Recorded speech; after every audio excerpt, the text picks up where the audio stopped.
समुद्र का रहस्य। एक समय की बात है, एक साहसी नाविक था जिसका नाम वीर सिंह था। वीर सिंह अपनी नौका लेकर समुद्रों की यात्रा करता था और नए नए खजाने ढूंढने में रुचि रखता था। उसका सपना था एक ऐसे खजाने तक पहुंचना जो सदियों से एक गुप्त कुएं में छुपा था। कहते हैं कि वह खजाना अरबों का था और उसमें अनमोल रत्न, सोने चांदी के सिक्के और अनेक दुर्लभ वस्तुएं थीं।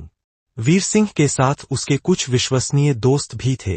केशव, एक समुद्र विशेषज्ञ जो लहरों की गति देखकर ही समझ सकता था कि तूफान कब आने वाला है। रुद्र, एक बलशाली योद्धा जो किसी भी मुसीबत का सामना कर सकता था। ज्ञानेश, एक बुद्धिमान व्यक्ति जो पुराने शास्त्रों और मानचित्रों का ज्ञान रखता था। एक और खास साथी था जो वीर सिंह के साथ था, एक जादुई कुत्ता शारंग, जो किसी भी खतरे का एहसास पहले ही कर लेता था और किसी भी इंसान या जानवर की सोच पढ़ सकता था। सफर की शुरुआत एक दिन वीर सिंह को एक पुरानी किताब मिली जिसमें लिखा था कि सागर कुआं के अंदर एक खजाना छुपा है। यह कुआं एक वीरान टापू पर था जो शैतान द्वीप कहलाता था। मगर इस खजाने तक पहुंचना इतना आसान नहीं था। कई लोग कोशिश कर चुके थे पर वापस नहीं आ सके। वीर सिंह ने अपनी नौका सिंधु तारा को तैयार किया और अपने दोस्तों के साथ यह रोमांचक यात्रा शुरू की। रास्ते में मुश्किलें, समुद्र का सफर आसान नहीं था। पहले ही दिन उनकी नौका एक भयंकर तूफान में आ गई।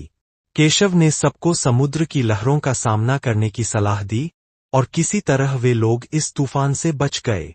अगली रात जब सब लोग आराम कर रहे थे, तब शारंग अचानक भौंकने लगा। उसकी आंखों में एक चमक थी जो संकेत दे रही थी कि कोई अनजान बला उनकी तरफ बढ़ रही है। जैसे ही सबने देखा, एक विशाल समुद्री राक्षस, वरुण दैत्य, उनकी नौका के करीब आ रहा था। रुद्र ने तलवार निकाल ली, मगर तभी ज्ञानेश ने एक तंत्र मंत्र बोला जो उसने एक पुरानी पुस्तक से सीखा था। जैसे ही उसने मंत्र उच्चारा, राक्षस एक झिलमिलाती रोशनी में बदल गया और समुद्र में समाहित हो गया। सागर कुएं की तलाश। कई दिनों के सफर के बाद वे लोग शैतान द्वीप पहुंच गए।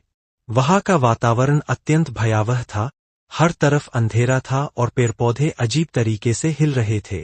सबने अपने हथियार और अपनी हिम्मत मजबूत कर ली। कुछ ही दूर जाने पर एक बड़ा सागर कुआं दिखा।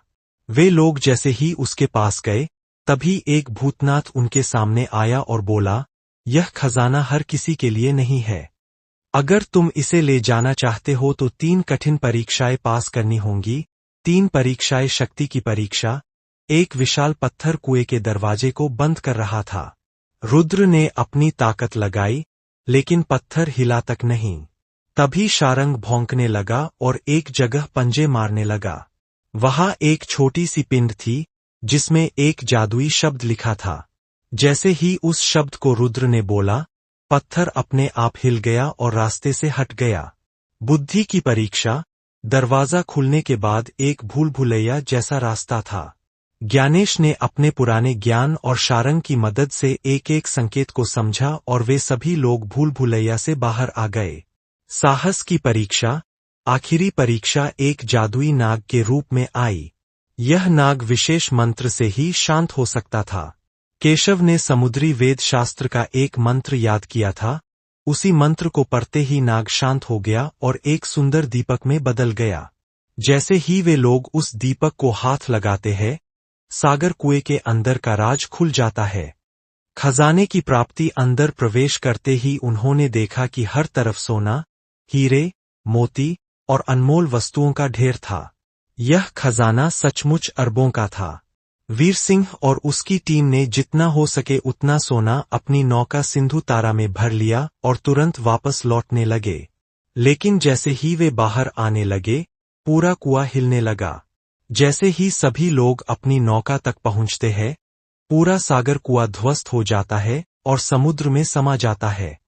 विजय की घोषणा। वीर सिंह और उसकी टीम ने यह दुर्लभ खजाना प्राप्त कर लिया था। वे लोग वापस अपने देश गए